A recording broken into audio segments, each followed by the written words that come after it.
FIFA Club World Cup tournament in 2025. Club World Cup, which takes place in the United States next summer. And in sports, FIFA Club World Cup set for June-July in 2025. United States to host the first edition of the event. 2025 সালে 32টি দল নিয়ে প্রথমবারের মতো অনুষ্ঠিত হতে যাচ্ছে club বিশ্বকাপ। পুরো টুর্নামেন্টের আয়োজক সত্য পেয়েছে যুক্তরাষ্ট্র এবং ফিফা এই বিষয়টি নিশ্চিত করেছে। তো বন্ধুরা, FIFA club world cup 2025 draw হয়ে গেছে। গ্রুপ স্টেজ আমাদের সামনে চলে এসেছে। আর সবথেকে বড় প্রশ্ন হলো, এই টুর্নামেন্টটা আসলে কি? এটাকে রিম্যাপ কেন করা হলো, মানে পুনর্গঠন অথবা নিউ ক্লাব ওয়ার্ল্ড কাপ কেন বলা হচ্ছে? এই টুর্নামেন্টের ফরম্যাট কি এবং কিভাবে টিম ড্র হয়েছে, কোন টিম কার সাথে খেলবে, কি হবে গোটা ব্যাপারটা এবং কিভাবে খেলা হবে ফিফা ক্লাব ওয়ার্ল্ড কাপ 2025 থেকে জানবো আজকের এই ভিডিওতে।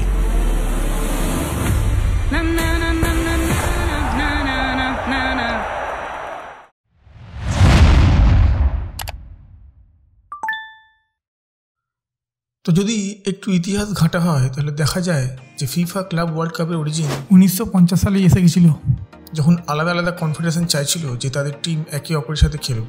যেরকম এটি শুরুটা সাউথ আমেরিকাতে হয়েছিল প্রথম, যে দেশের বাইরেও কম্পিটিশন হওয়া উচিত। ইউরোপিয়ান কাপ, যাকে আজ আমরা উয়েফা চ্যাম্পিয়ন্স লিগ নামে জানি, তার আগে থেকে সাউথ আমেরিকান চ্যাম্পিয়নশিপ শুরু হয়েছিল, যাকে আমরা কোপা লিবার্তাদোরিস নামে জানি। তো সাউথ আমেরিকা খুব অ্যাক্টিভ ছিল, যে কোনোভাবে একটা ইন্টার কনফেডারেশন প্রতিযোগিতা হোক, তাহলে জানা যাবে যে আসলেই কে বেস্ট টিম ফুটবলে। তো ক্লাব ওয়ার্ল্ড কাপের প্রথমে মোটামুটি 40 বছর পর্যন্ত খেলা হয়েছিল ইন্টার কন্টিনেন্টাল কাপ। 1960 সালে প্রথম ইন্টার কন্টিনেন্টাল কাপ খেলা হয়েছিল। এই প্রতিযোগিতার ফরম্যাট একদম সিম্পল ছিল, উয়েফা চ্যাম্পিয়ন্স লিগ বিজয়ী এবং কনমেবল চ্যাম্পিয়ন্স লিগ বিজয়ীর মধ্যে।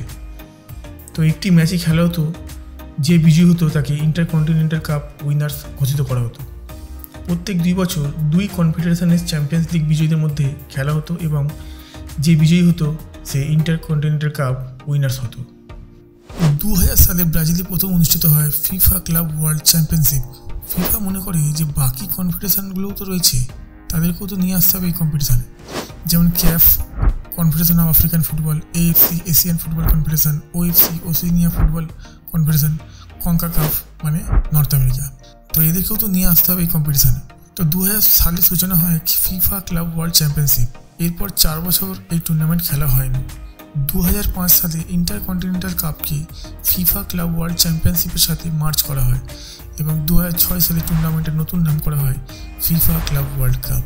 তো এই প্রতিযোগিতার ফরম্যাট সিম্পল ছিল, 7টা টিম খেলতো এই টুর্নামেন্টে, যার মধ্যে 6টি কনফেডারেশনের চ্যাম্পিয়ন্স লিগ বিজয়ী থাকতো এবং আরেকটি টিম থাকতো যেই দেশ এই টুর্নামেন্ট আয়োজন করছে যেই বছরে, তার আগের সিজনের সেই দেশের লিগ উইনার্স।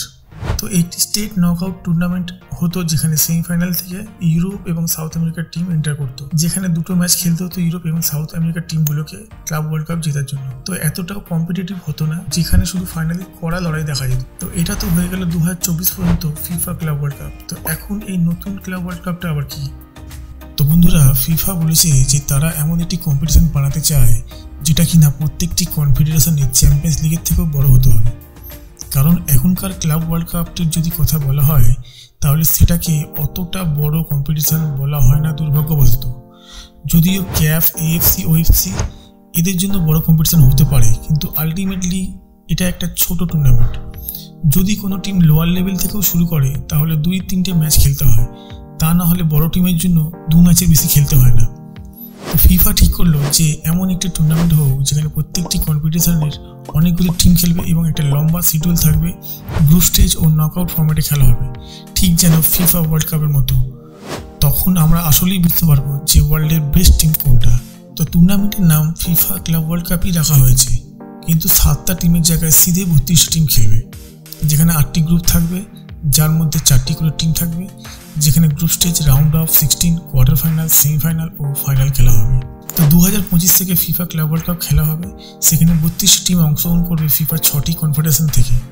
প্রত্যেক কনফেডারেশন থেকে কটা করে টিম আসবে এবং কটা করে স্লট কনফেডারেশনগুলোকে দেওয়া হয়েছে এবং কীভাবে সেই টিমগুলোর যোগ্যতা অর্জন করছে সেটা একবার দেখে নেওয়া যাক। তো মহাদেশীয় স্তরে ফিফার যে 6টি কনফেডারেশন আছে, মানে ক্যাফ, আফ্রিকান ফুটবল, তাদের জন্য 4টি স্লট, এএফসি এশিয়ান ফুটবল, তাদের জন্য 4টে স্লট, কনকাকাফ মানে নর্থ আমেরিকা, তাদের জন্য 4টি স্লট, কনমেবল মানে সাউথ আমেরিকা, তাদের জন্য 6টি স্লট, ওএফসি মানে ওশেনিয়া ফুটবল, তাদের জন্য 1টি স্লট, উয়েফা মানে ইউরোপিয়ান ফুটবল, তাদের জন্য 12টি স্লট এবং একটি স্লট বেছে নেওয়া হয়েছে হোস্ট নেশনের জন্য। তো এইভাবে 32টি টিম আসবে এই টুর্নামেন্টে, প্রত্যেকটি কনফেডারেশন থেকে আলাদা আলাদাভাবে অ্যালোকেটেড হয়ে। এবার জেনে নেওয়া যাক যে 32টি টিম কীভাবে কোয়ালিফাই করেছে। এখানে যদি আমরা আফ্রিকার কথা বলি তাহলে এখানে 3 বছরের চ্যাম্পিয়ন্স লিগ উইনার্স এবং তাদের সাথে সাথে সবথেকে হাইয়েস্ট র্যাঙ্কিং টিমকে বেছে নেওয়া হয়েছে। একই জিনিস করা হয়েছে এশিয়ার ক্ষেত্রে। এখানে AFC চ্যাম্পিয়ন্স লিগের 3 বছরের উইনার্স এবং তাদের সাথে সাথে সবথেকে হাইয়েস্ট র্যাঙ্কিং টিমকে বেছে নেওয়া হয়েছে। নর্থ আমেরিকার ক্ষেত্রে গত 4 বছরের কনকাকাফ চ্যাম্পিয়ন্স লিগ উইনার্সকে বেছে নেওয়া হয়েছে। ওশিয়ানিয়া থেকে বেছে নেওয়া হয়েছে সবথেকে হাইয়েস্ট র্যাঙ্কিং টিম নিউজিল্যান্ডের অকল্যান্ড সিটি এফসিকে। সাউথ আমেরিকা থেকে বেছে নেওয়া হয়েছে গত 4 বছরের কোপা লিবার্তাদোরেস উইনার্স এবং 2টি টিম এসছে সবথেকে হাইয়েস্ট র্যাঙ্কিং থেকে। এবার চলে আসি উয়েফা মানে ইউরোপিয়ান ফুটবল, যাদেরকে 12টি স্লট দেওয়া হয়েছে। তো তাদের ক্ষেত্রেও পরস্পর 4 বছরের চ্যাম্পিয়ন্স লিগ উইনার্সদের বেছে নেওয়া হয়েছে এবং বাকি যে 8টি স্লট রয়েছে সেখানে পরস্পর হাইয়েস্ট র্যাঙ্কিং টিমগুলোকে বেছে নেওয়া হয়েছে এবং শেষ একটি টিম কোয়ালিফাই করেছে হোস্ট নেশন থেকে। তো এই পদ্ধতিতে আফ্রিকা থেকে কোয়ালিফাই করেছে Al Ahly, Wydad AC, Esperance de Tunis এবং মামেলোডি সানডাউন্স। একই পদ্ধতিতে এশিয়া থেকে কোয়ালিফাই করেছে Al Hilal, Urawa Red Diamonds, Al Ain, Ulsan HD. North America থেকে কোয়ালিফাই করেছে Monterrey, Seattle Sounder FC, Leon এবং পাশুকা।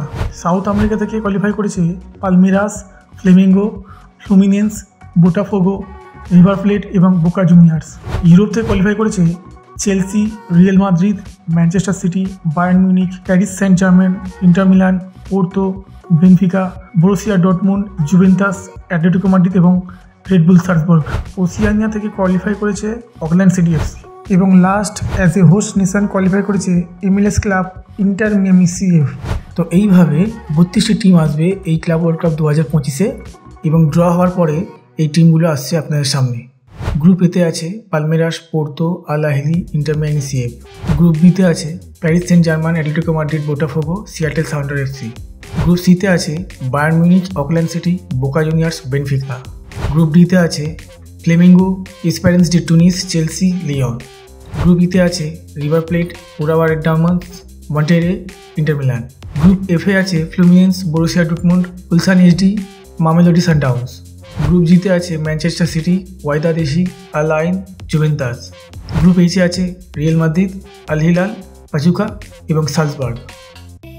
আচ্ছা, ড্র হওয়ার সময় কিছু জিনিসের খেয়াল রাখা হয়েছিল যে একই কনফেডারেশনের 2টি টিম যাতে এক গ্রুপে না আসে, শুধুমাত্র উয়েফাকে ছাড়া। কারণটাও স্বাভাবিক, কারণ উয়েফার 12টি স্লট রয়েছে, তো সেখান থেকে কিছু টিম তো আসবেই। তাছাড়াও একই দেশের 2টি টিম সেম গ্রুপে থাকবে না। এছাড়াও র্যাঙ্কিংয়ের ক্ষেত্রে কিছু স্লট বুক করা ছিল, যেরকম উয়েফার ক্ষেত্রে 5 নম্বর থেকে 8 নম্বর র্যাঙ্ক যে টিমগুলো রয়েছে সেগুলি কনমেবলের 1 নম্বর থেকে 4 নম্বর র্যাঙ্ক টিমের সঙ্গে ড্র হবে। আবার উয়েফারই 9 নম্বর থেকে 12 নম্বর র্যাঙ্ক যে টিমগুলো রয়েছে সেগুলোর থেকে 1 নম্বর থেকে 4 নম্বর র্যাঙ্কের টিমগুলির সাথে ড্র হবে। তো এইসব জিনিসগুলিকে খেয়াল রেখে একটি লাইভ সেরিমোনিয়াল ড্র হয় এবং ক্লাব ওয়ার্ল্ড কাপের নতুন ট্রফি উন্মোচন করা হয়। তো বন্ধুরা, 2025-এ জুন জুলাই মাসে এই টুর্নামেন্ট হবে যুক্তরাষ্ট্রে এবং 1 মাস ধরে চলবে 32টি টিমের এই ক্লাব বিশ্বকাপ। এই টুর্নামেন্টকে এবার ফিফা ওয়ার্ল্ড কাপের মতোই ধরে নিন। তো বন্ধুরা, একটা হাই লেভেলের কম্পিটিশন আমরা দেখতে পাবো। আর এইরকম নয় যে কোনো টিম এমনিতে জিতে গেল বা ভালো খেলতে পারেনি তাও জিতে গেল, এরকমটি আর হবে না। কারণ আপনাকে ভালো খেলতে হবে এবং আপনার র্যাঙ্কিং ভালো থাকতে হবে।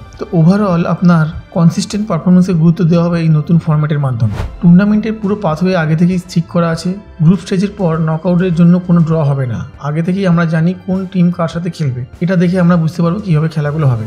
তো বন্ধুরা, এই হলো ফিফা ক্লাব বিশ্বকাপ 2025। এই প্রতিযোগিতা সম্পর্কে আপনাদের কী মতামত কমেন্ট করে অবশ্যই জানাবেন। আর ভিডিওটা ভালো লাগলে একটি লাইক করে দেবেন আর চ্যানেলে নতুন হয়ে চ্যানেলটি সাবস্ক্রাইব করে দেবেন। আবার দেখা হবে নতুন ভিডিওতে।